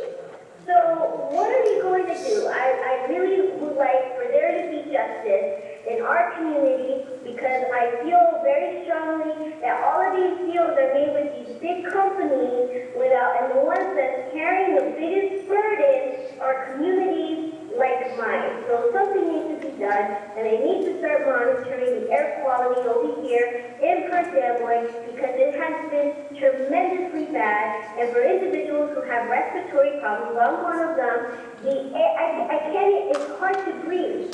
It's hard to breathe, and it's very difficult for people to even get rescue inhalers. That's another issue that I have to address, but that shouldn't be that way. So I want to know, are you going to be putting air quality monitors in Perth Amboy? Because that's what I would like to see. Thank you. So I have a couple of follow-up questions to better understand some of the issues that you've mentioned. I think that you've called in, and so you're not on the chat. But if there's a way for you to get us your information, we'd like to follow up with you about a number of the issues that you raised. The first is to make sure that you have information about our actions on 1,4-dioxane. We do intend to put forward an MCL on that. We do have MCLs in place on PFAS, and we're the first state in the country to do that. So I want to make sure that you have that information. We can take a look at, you mentioned the water quality report. I'm imagining it's the most recent quarterly one, so we can look at that. But if there's a way for you to send, Candace will give you our email address so that we can be responsive, especially on the last point about air quality, because some air quality impacts are extremely localized. And so if what you're experiencing is some degree of like soot collection on your home, the side, it sounds like you were saying the side of your home, that is likely that is unlikely to be a really diffuse source of air quality impact, and more likely to be a more localized, concentrated air quality impact. So knowing where you are would help us be able to track that down if you're comfortable sharing that. So Candace is going to give you an email address. It's environmental justice. Thank you for that. I've actually been in contact with Ms. Akbar. I'm the one that's been requesting to have meetings like this in the community. So I've been very, very vocal, writing letters to your department, and I have received response via email from the environmental justice coordinator. So you do have my information. Okay. So if you could communicate to me that way, I would greatly appreciate it. We're going to ask you to send an email to this address that Candace is going to offer you right now. And anyone else as well. So environmental justice at dep.nj.gov. Yeah, and then we at EPA will be able to follow up with that information also. We're just checking to see which sites and where we might have air monitoring along with the state, but we'll get back to you. Thank you. Thank you very much. Thanks.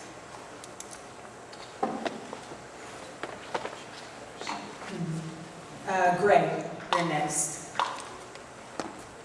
Hi, I'm Greg Remote, New York, New Jersey based speaker. I just want to first say, Administrator Garcia, Commissioner LaTourette, Ms. Perry, Ms. Glenn, and the other staff there. I've worked in the environmental field for 30 years. I've never seen such top level of dedicated folks out on a regular basis on a particular issue. So thank you all for what you've been doing in Perth, Amboy, Middlesex County, and around the state. The question I have is, Perth Amboy, this is a regional question, but Perth Amboy is particularly vulnerable to flooding from coastal storms and from inland flooding because of where it's situated at the back of Raritan Bay. It's between the Raritan River and the Arthur Kill. And I wanted to ask this question. It's in regard to the U.S. Army Corps HAT study, Harbor and Tributary Study, which is aimed at addressing flooding throughout the New York and Jersey harbor, but it has some shortcomings. And for instance, it has not included inland flooding in its study. This is a $30 billion project. In Perth Amboy, there's a tide gate going on the Arthur Kill, or in the currently favored plan. Part of Perth Amboy would be behind the tide gate, part of it outside of the tide gate. The Army Corps has not done any studies to talk about the impacts to communities that would be outside the tide gate. And I'm not expecting you to answer all this, but my real question with all this, with Perth Amboy, Middlesex County, and the harbor at large, when would DEP and perhaps EPA, I'm not sure how EPA enters into this process, but when would you be commenting and making the state's concerns known regarding this plan. It's $30 billion. It's not going to happen tomorrow, but we don't want to wait till this moves further down the road to address some of the shortcomings. So any information there would be very helpful. Yeah. So, Greg, first of all, I appreciate that. For folks who are not as attuned to what Greg is talking about, the Army Corps of Engineers has a really complex flood risk, I should actually call it a storm surge risk reduction project called the Harbor and Tributary Study, or HATS, that affects parts of New Jersey, northern New Jersey, and parts of New York City. This was once, many years ago, one potential alternative within this plan was a giant gate across the New York Harbor, and the former president canceled the project. And now the Biden administration brought this project back to life to evaluate other alternatives. This is specifically targeted at reducing risk from storm surge like we saw in the hurricane or superstorm Sandy context, right? This is not a project that is identified or that is being pursued to address inland flood risk. So what Greg is talking about is ways to close off channels so that a big storm surge doesn't wipe out whole communities like during Sandy. The public comment on that recently closed, and so we can make sure that to circulate to the attendees at this meeting the comments that the DEP, that New York City, and the state of New York all worked together on to present to the Army Corps. This is in its very early stages, and there's still plenty of time for communities to be heard, Greg. So I wouldn't think that the car has left the garage, or whatever the appropriate metaphor is. It's definitely an iterative process. Yeah, we've heard, I'll just echo that the Army Corps of Engineers, I don't know how many in the end, how many comments they got, but the whole point was go out for public comment, and they have to go back and, and take in the comments and figure out whatever revisions they may have to do. So this is going to be a longer process. So exactly, the process is not over. It just began a few months ago. Yeah, and this is a study. This is not a project. This is the Army Corps studying what some of the options are. This is $70 billion, just to give folks a sense of what it takes to close off all of our channels and harbors to incoming storm risk. So this is a many years long conversation, and we're just at the beginning. So Kayla, I think you are our last person online with their hand up. Please feel free to go ahead, and then we'll go to some folks in the room. Okay. I know we talked a lot about the Keysby proposed second power plant. I think last week, like the gentleman mentioned before, the air pollution, we saw it so bad that the sky turned yellow. I think this is a peek into our future. We have about 7 proposed power plants, pipelines, compression centers. Middlesex currently still has a D rating from the American Lung Association. I am asking, I don't know what power you guys have, but I would love for you to say no. I would love specifically for Governor Murphy to stand up and say no to an additional power plant. This power plant is not for New Jersey's needs, it's to sell power to other states, so it's polluting our neighbors in overburdened community just to make money. It's not going back into the people that it's hurting. This company, CPB, has fallen short on their promises before. They promised us they were going to help clean us the river, they were going to give us a park, they were going to completely fix the ground, which I don't remember the word, ground something. It was like toxic land, they were supposed to fix it, they did not. And now they want to do it again with the same, sorry, I'm losing my train of thought. Basically, end of story, we need a moratorium on pollution permits. I don't want to hear that these companies provide jobs, they're dirty jobs, they make their workers sick, community sick. It's a wasted opportunity. I think if CPB wants to work with us, they need to focus on green energy like Murphy promised us. I think that is a good point for us to position. Although there was another hand, I think there were 2 hands in the room that had non-CTV questions. So let's do, what's that? Okay. Non-CTV question or comment? A comment about our condition of the flooding. I'm sorry. Someone behind you had a hand first, sorry. Sorry, I'll make it fast. My name's Dan Leiberts. I live in Metuchen, New Jersey. I had a specific question about the PFAS stuff with the Middlesex Water Company. The last update I have on that transition to that new plant was about a year ago, I think. I could be wrong. Maybe there was another update, but in the press release from a year ago, they said by mid-2023 they would have a new system up and running to deal with the new PFAS regulations. So do you have an update on where they're at and what we should do as citizens? And then really quick, just to add, just because I think it's important, I made the effort to come here, mostly because I oppose the CPP plant for many of the reasons that Kayla pointed out and other gentlemen. We have a D rating, terrible air quality. It's worse than Pittsburgh, Pennsylvania as a point of comparison, which had decades upon decades of air pollutants. So I really need that to not pass as a citizen who lives here and breathes that air. I think many of us in this room feel the same way. So I do want to point that out since we're at the point of transition. But I did want that update about PFAS too, because I feel like there was a lot of communication in the beginning, and then it sort of hasn't been great lately. So what do you have? Thanks. Yeah, no, I appreciate that very much. So I don't have the latest update off the top of my head, but significant progress was made. We've been watching Middlesex Water Like a Hawk and trying to be helpful to them, and for multiple reasons, because one of the ways to diminish the PFAS impacts in the water was for them to stop using a particular well. Well, when they stopped pumping that well, it caused the water table to rise and for flooding to occur in South Plainfield, right? Because there is just one water and it is all connected. And so what that means is the well that had the PFAS impacts is not serving the water, right? And so the question becomes how they've progressed in getting the new treatment started so that they can turn that well back on. And so I don't know the latest timeline on that, but it's something that we can follow up with.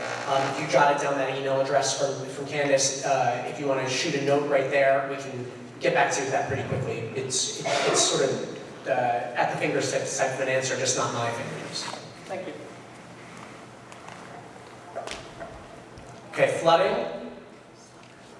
And then we'll go and see. Yeah, it doesn't escape me, and I'm sure most people here, about the issues of flooding that we have, that these are problems of our own making. We're building in floodplains, we're creating ever more impervious surface. Of course we're going to have flooding. Why are we running from the actual reasons behind why we have these problems? We've got to get out of the floodplain, we have to restore wetlands, we have to create the natural conditions that absorb the water from these storm surges, and they happen. They happen historically, and with climate change, they're only worsening. So rather than continuing to issue permits in floodplains to developers, and everyone, I understand, we all want to live, we're all partly responsible for these conditions, but we need to start making some tough choices, and it comes also then to this CPV plant. That's also a tough choice, and we shouldn't repeat the errors that we've made in the past about making decisions that we just sort of kick the can down the road and pursue what we know to be folly, but for political reasons, we rather take the easy way out, and I think that's a mistake, and for the future of the residents of Perth Amboy and Keasbey and all of us here in Middlesex County that want to see the DEP and Governor Murphy step up.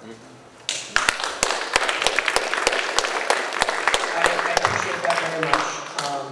So let me respond first to the flooding issues, because one of my professional passions or pain points, interpret how you will, is flood risk reduction and flood control.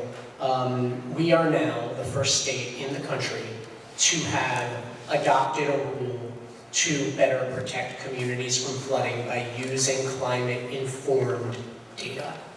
And that is a cutting-edge innovation to better protect people in flood zones by looking not the way we have and the way that every state around the country does at historical rainfall patterns in order to identify where and how we should build thriving communities, but look at what our current experience is and face the hard reality that that experience is going to get worse, right? We have more rainfall now than we did 20 years ago, right? And we've used 1999 numbers, right? Or we did. But to look forward. And we see that we need to manage for greater rainfall. And so what the way that the DEP stepped up was to fight really hard with the help of a lot of folks in the scientific community, folks in the advocacy community to get these new flood rules passed. And that is now, or effective next month, the new law. And so folks that are pursuing development will have to manage more stormwater. They will have to build more resiliently when they are in a flood zone. New Jersey has a lot of flood zones. You can build in a flood zone, you have to do it right. What you cannot do is build in a floodway, right? And so that's an important distinction. And we're the first state to try this, and I think we'll be successful. But it's a long game, just like our climate action is a long game as well, right? First state again to put a regulatory cap on carbon, right? Not an incentive program, not just RGGI, right? But a cap on carbon pollution, which we enacted last year, so that new stationary sources can not emit above a certain level of carbon. And that is a new thing, right? Just like we're the first state in the country to have a truly empowering environmental justice law that looks at the facility-wide impacts. Never been done before, right? Now, in many ways, this sounds like the things environmental agencies should have always been doing, but it's not the way environmental governance was built. We are building in New Jersey a new approach to environmental governance that is more proactive. Does it apply to everything? Does it apply to things that are in process right now? No, new laws never do, right? The things that have started, they get the advantage, or the disadvantage, rather, of that old law. And there comes a point where the new law applies, and that's the case in our flood setting, that's the case in our carbon rule setting, and that's the case in our environmental justice law setting. And for some, that's really a disappointment, and I understand that. I do.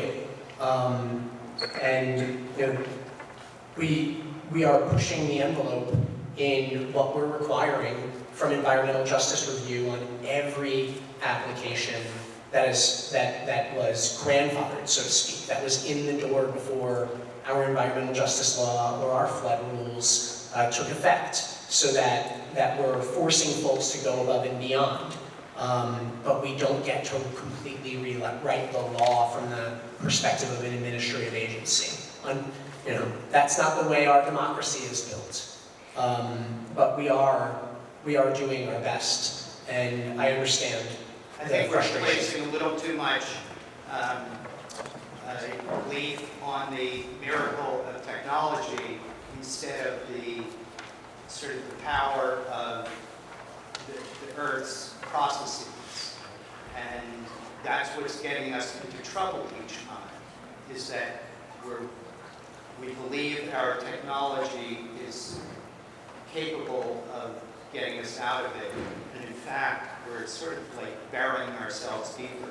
So this Catherine in Piscataway, my sense is that the real solution is that the building should be returned to wetlands, and that Catherine should be, supported and along with her neighbors, of finding a home that is not, flood. You're right, and that's what the New Jersey Blue Acres program, right? The best in the country stands to do. Now, of course, that's voluntary because this is America and private property rights are a thing. I understand it's hard. Yeah, it's hard. It's really hard, right? But if you're looking for folks to push the envelope, this is the state that's doing it. And I understand that still falls short of folks' expectations. Hi there, Rosella Sabatini. I'm a neighbor of yours in Highland Park. Hello. Hello. I am here along with many others because I am strongly opposed to the approval of the second. We can't hear. Is this working? Now it's working. Okay. Hi there. I'm Rosella Sabatini. I'm a neighbor in Highland Park, and I am opposed to the approval of the second gas plant in Woodridge for all the reasons that I think some people have already mentioned here. One thing I'm curious about, you mentioned earlier in your comments that we need to prioritize green infrastructure, and I completely agree with that idea, not just for individual residents getting rid of their oil tanks and sending us to do the right thing as individuals, but what are we doing in terms of tapping into all the funds that are being made available to us through the IRA, et cetera, to help build public and private partnerships with firms like CPB to help us build the transition away from fossil fuels. So rather than approving this second plant, which has all this ancillary infrastructure that likely goes along with it, if we're building a new plant, that means more capacity, that means there will be more fuel. They're going to need bigger pipelines. They're going to have to transport that fuel from wherever they're fracking it from. So this is like a never-ending slippery slope. And if we don't take a stance now, and if Governor Murphy doesn't show leadership in this issue, I think that it's going to be a terrible sign for all of us in Middlesex County.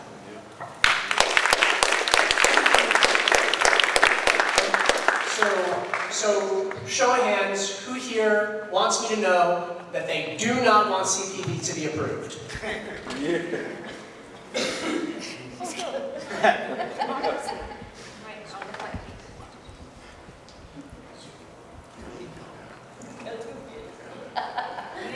I counted 36. I could have. It's possible that I'm off, but I'm going to write that down. So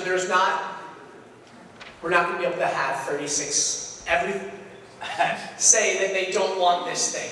But what I want you to know is that I know you don't want this thing.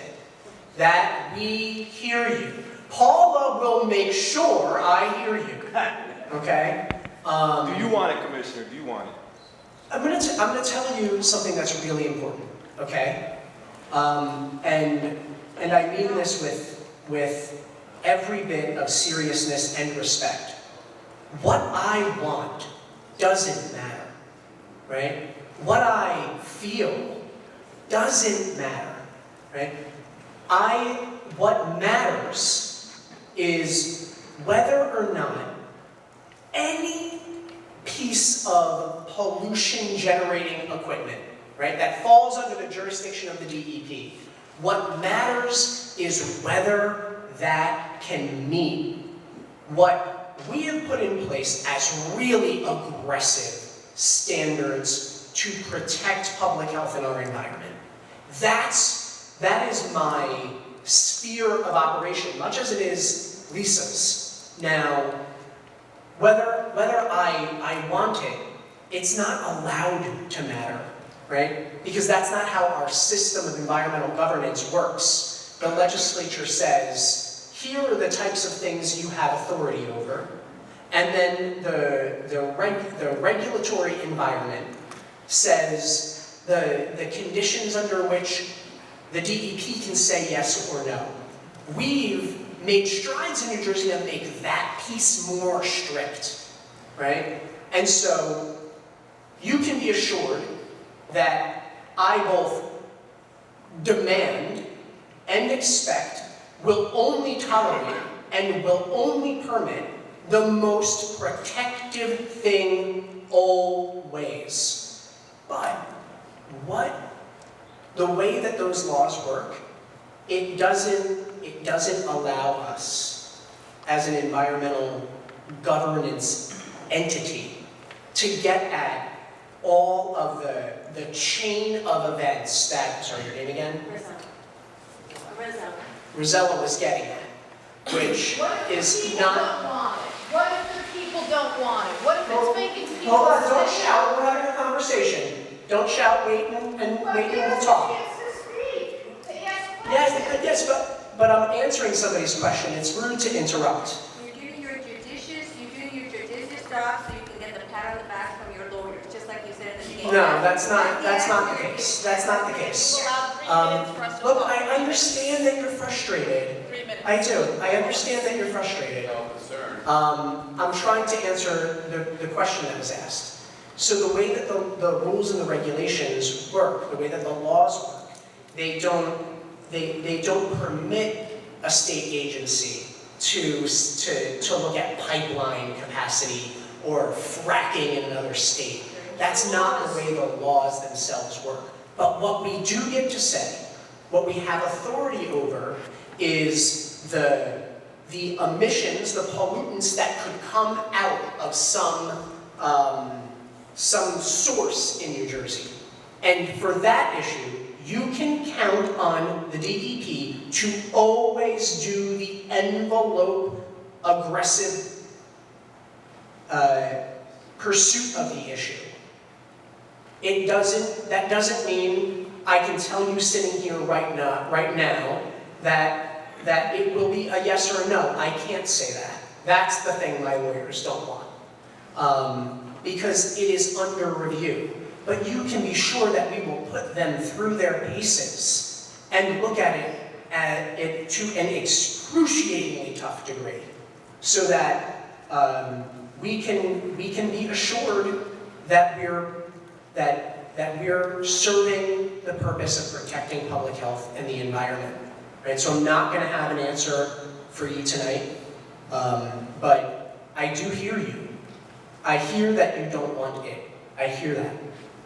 So we just have to make sure the lawyers, right, are not being paid by any corporations? The lawyers that work for the Department of Environmental Protection? Yeah. Sir, I will tell you this. No, I'm just saying. I'm going to tell you this. I'm going to tell you this. The people who work for our Department of Environmental Protection and the Environmental Protection Agency and the lawyers who serve us at the Department of Justice and the Division of Law have given their entire professional lives to the protection of public health and our environment. They are heroes. That's right then. So that's why I brought it up. We're going to go to... Can you hear me? Yes. My name is Sid Madison. I'm from Piscataway. I know David brought up the issues that many of us here are concerned about, and all the hands went up. The suggestion, and earlier Greg remarked that your remarks and what you're telling us about highly technical stuff and all the details is greatly appreciated. I want to take a completely different tact, because that process that you're describing is not serving what we need to do. The world, the International Energy Agency, said we should not have any more fossil fuel processes. The New Jersey Board of Public Utilities said we should not have any more fossil fuels in New Jersey. And yet, there are 7 projects outstanding, okay? Now let me go back to a solution that somebody else came up with, and I regard all you people as great, okay? But years ago, there were a series of attorneys that said, I'm not going to do that to Mr. Nixon, the president. And if you really want to have an impact, you and the folks like you should stand up to Governor Murphy and tell him to stop the 7 projects, period. Period. Stand up and tell him to stop them. If you have to resign your job, along with a bunch of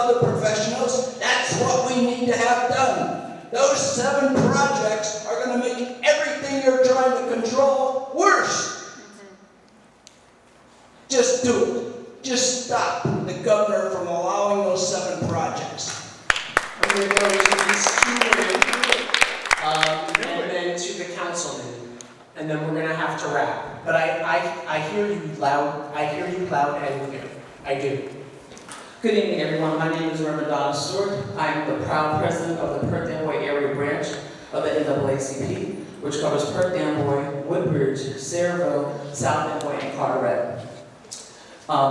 Before I elected to this position, I have been a mother, a resident of Perth Amboy my entire life.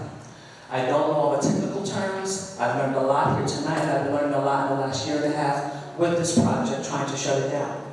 But one of the comments was, we are all responsible for our community. But my question is this, but are we all responsible for what happens to our community?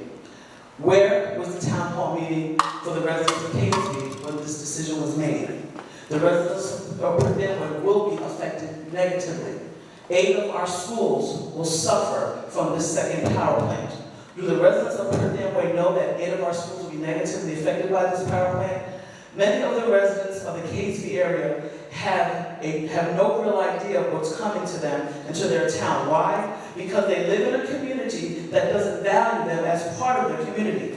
The young lady on the Zoom call, she spoke about how people of color feel and how we're negatively affected in the poor community. How does the government hear from the community? Is it only by voting? Because some of the residents in this town are not legally allowed to vote. So you can't say based on vote on what people have to say if you don't go to the communities where they are. But their children who are born here one day will be able to vote. Building another toxic gas plant in the Woodbridge would be an environmental injustice. And Commissioner, when you said injustice, that was a Freudian slip. You meant what you said. It is ridiculous to even consider such a proposal. We call on Governor Murphy and the DEP to reject it now. As it is, the Bible says, what meant for evil, which is politics and money, God will turn it around for good. There are people in this room that I have never met before, and on this journey I've met a lot of wonderful people who taught me a lot of amazing things about what's happening in our town, and it has to stop. So I say to you right now, in front of all of these people, and there was more than 36 people who raised their hand, because I can count, and math was one of my favorite subjects. Governor Murphy and the DEP must deny CPV unnecessarily polluting another project here in our community. That's it.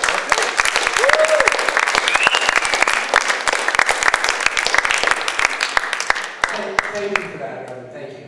I want to thank you for having this hearing. I think we need more of these in our different local communities. You mentioned that what the law allows you to take into consideration. Well, maybe those laws don't serve us and need to be changed, as Sid Madison said. But I have a question for you. When you evaluate the pollution or the air permit to make sure that it's, do you take into consideration the context of where this is? For example, we have Route 27, Route 1, 287, the Turnpike, and the Garden State Parkway. So what's emitted from the power plant, some other rural place, has a very different effect than when you combine it with all of this heavy trafficked area. So how do you evaluate?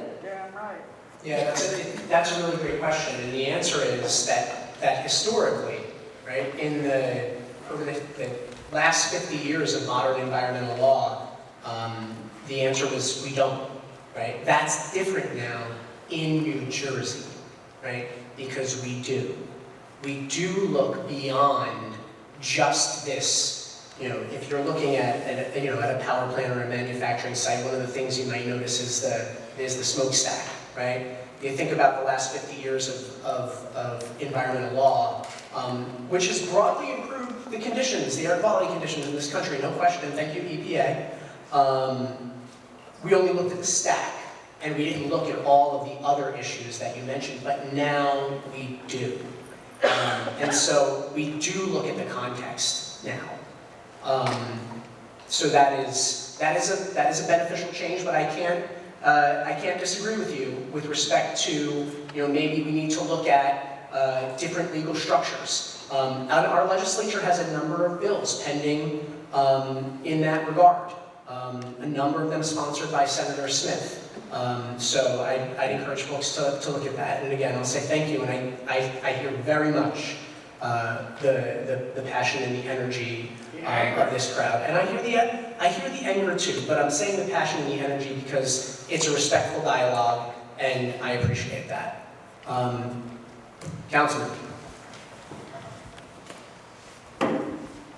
Keep this pretty short. Thank you so much for this forum. It's very informative. Perth Amboy historically has been impacted negatively due to industries. We could go on and probably take several volumes of books to state how bad our community has been impacted. And my question is pertaining to the power plant, is what permits remain to be issued for the power plant? And is anything being done by the DEP to prevent this project from already overburdened community? So I can explain where it stands.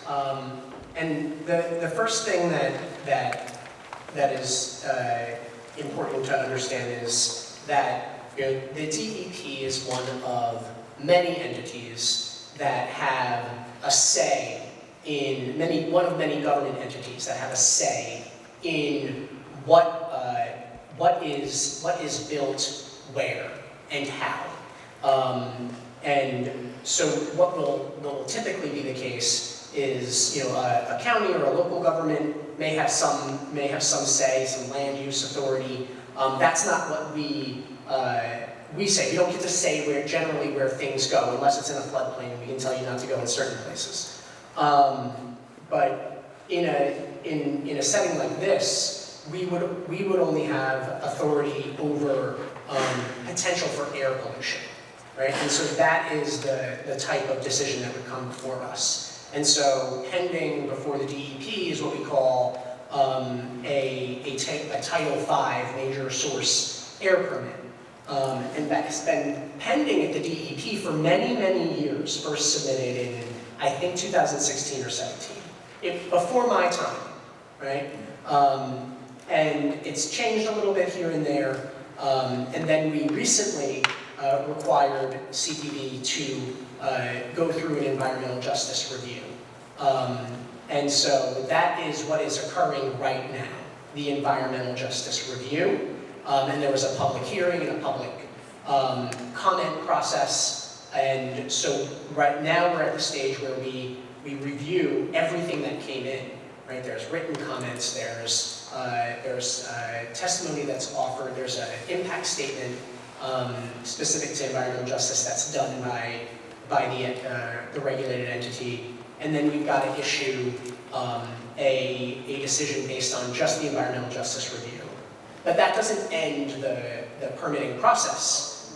It then goes into a technical review and then an ultimate decision. So I would say it has 3 stages. And so there is still plenty of time to be heard. And I am grateful that you all are here and raising your voices. And I just ask you to never stop. Can I say one more thing? Can you give us the email to email all these other people that wanted to speak that can't? So Yes. On CPB in particular? Yes. Okay. Yes. What's that? An EJ email. No, so I would say for if it's about CPB, it's different than just all environmental justice stuff. So I don't want Candace's office to get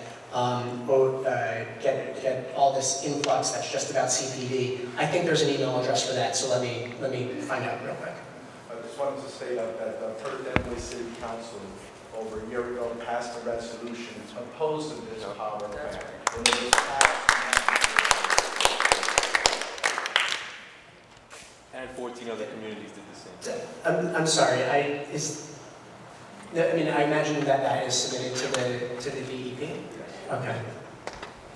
15? 15 municipalities. 15? Wow. Unfortunately, it doesn't matter. It's not your town. Yeah. I'm gonna do an EJ call here and say, if you've spoken before, can you hand the mic over to someone who hasn't spoken yet, and then let them go? We were gonna try to wrap because it's getting. There was actually a segue. You can't wrap it up now. Yeah. It was a Actually, segue. I can. Where can we find the EJ impact statement? You said there's an impact statement? Where is that? For CPV, you said there's an environmental justice impact statement. Where can the public find it? In the public hearing process, there is environmental justice review information that is put forward to the DEP. I will make sure that we put it online if it's not already online. Candace? So, just want to thank all of you for showing up tonight, for raising your comments, your questions, and your concerns, for all of your passion. It is the only way that we get to do our jobs most effectively is if we hear directly from you all. Even if it's, tough conversations, we don't run away from that. Thank you so much. You're running away now. You need to continue the conversation. Listen, no one is running away. And I asked you to... CPV until 7:47. You get it? You kicked it down the road until 7:47. Sir, so number one, that is enough. Second of all, there was already a public hearing on CPV. This is not the public hearing on CPV. This hearing is for this community. It is not for CPV. Which is going to be hurt by CPV. I understand. I understand that perspective. I'm a teacher and that's why we created more time to hear you, right? And we do hear you. We hear you loud and clear. You do not want this approved. We have more to say than that. And we have questions. One sentence. I understand that. And you can continue to submit comments. But what I cannot do is create in this space another public hearing on an application. That is problematic, and I can't do that.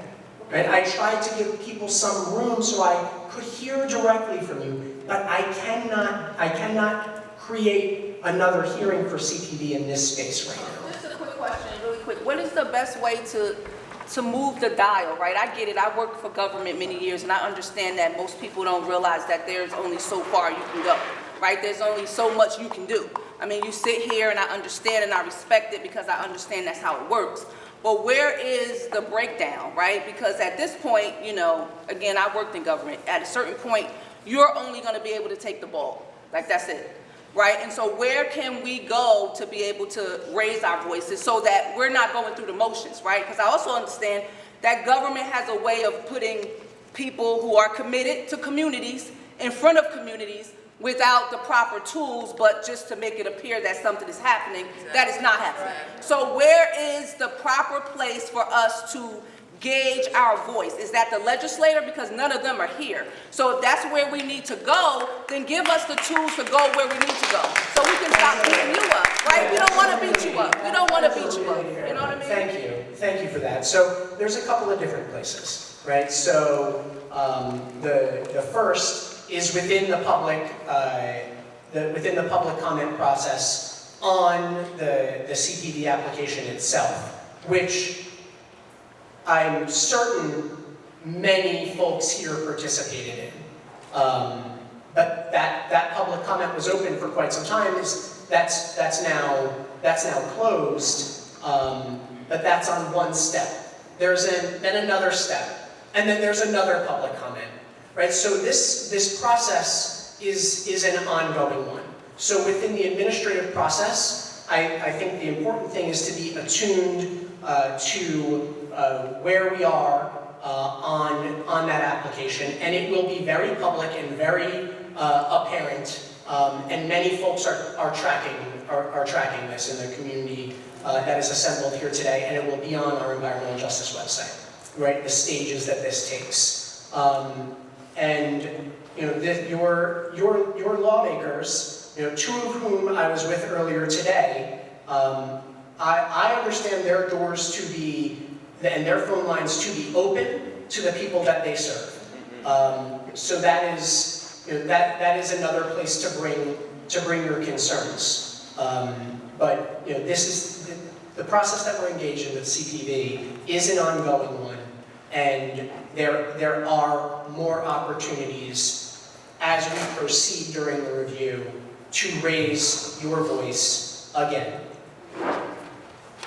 I just want to add on to that in terms of tracking and knowing information as we move through the stages that the commissioner was talking about. So the best way to stay abreast of any project that is going through the environmental justice process is to sign up for our newsletter. So my office sends out a bi-weekly EJ newsletter that has updates on when public hearings are happening, and it will tell you when our website is updated with responses to comments and final decisions on permits. And so our website is dep.nj.gov/EJ. Please see my staff in the back of the room that can get you that URL, dep.nj.gov/EJ.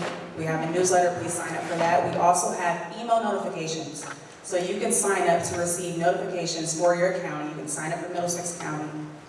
Anytime there is an application that's coming before the department within Middlesex County, you will get an email to alert you of that, when the public comment period is open and when it will close.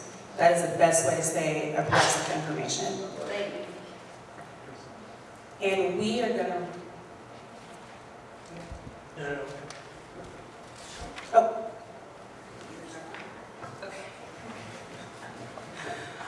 So we're going to wrap up at this time. I understand that there are still more hands, more comments, more questions. I'm really sensitive to the fact that we did not get to everyone tonight. However, it is not lost upon us that you are committed to raising your voice about this issue. There are constraints, process-wise, that do not allow us to stay here all night and repeat a public hearing that already happened. Moving forward through our environmental justice regulations, we will have additional opportunities to bring projects like this under that regulatory process and require impact statements, require additional steps that applicants have to go to that unfortunately we did not have the teeth to require before those regulations are adopted. That is a process thing that we cannot change tonight. But moving forward, we are committed to going through those processes in a way that no other state in this country is doing.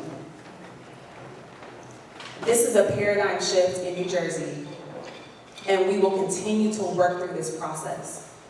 But we cannot rehash what's already been happening, what has already happened in the past. There's new information. So at this time, Please I let want her to speak.